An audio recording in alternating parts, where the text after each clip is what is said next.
कैसना प्रभु जी पूछताड़ी सिया हो मैया पूछताड़ी सिया हो मैया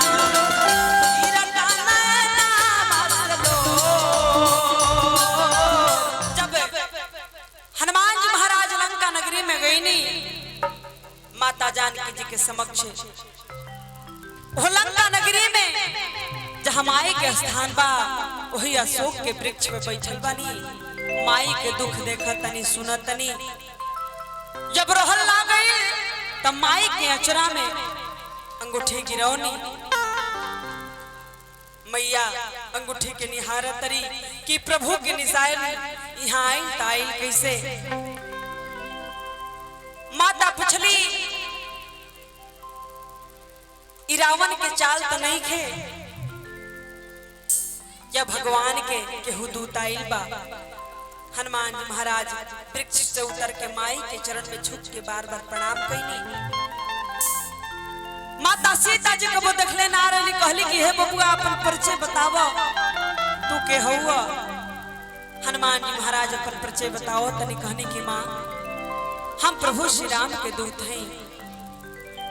जब कहने हम प्रभु श्री राम के दूत हैं मैया के विश्वास न के हो। माता जानकी जी कहली कि हे बबुआ नर बानरे संग कहू कैसे कही काथा भई संगत जैसे। हनुमान जी महाराज कहने के माँ याद करी ओह बात के ये केहू नहीं खे जानत प्रभु श्री रामचंद्र जी माता जानकी जी के बीच ई बात बा केहू के पता नहीं के भगवान के दूसर नाम। कहने की माँ रामदूत में माँ तू जानकी सत्य शपथ करुणा निधान की कि हो करुणा निधान के शपथ खा के कहत नहीं है मैया हम उन्हीं के दूत अंजनी पुत्र हनुमान है। माँ माई करुणा निधान के नाम सुननी तब आंख में आंसू आ गई।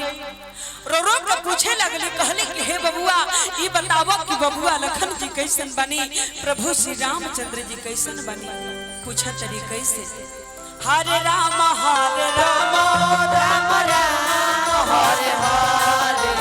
हरे कृष्ण कृष्ण कृष्ण हरे हरे हरे राम राम राम हरे हरे हरे कृष्ण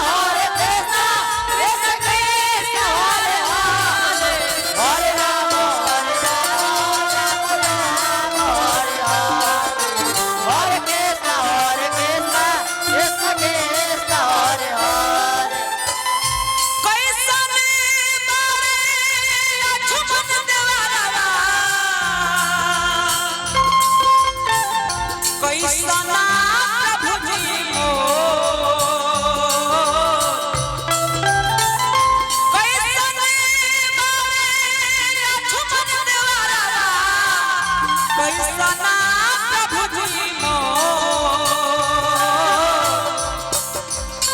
अगर भजन जन को अच्छा लागत हो के तो हम चाहब कि मिठी मिठी ताली आशीर्वाद मिले की चाहिए पूनम के और साथ में भजन में मिठी मिठी ताली होके की चाहिए। पूछताड़ी सिया हो मैया पूछताड़ी सिया हो मैया गिरता नैना बसलो पूछताड़ी सिया हो मैया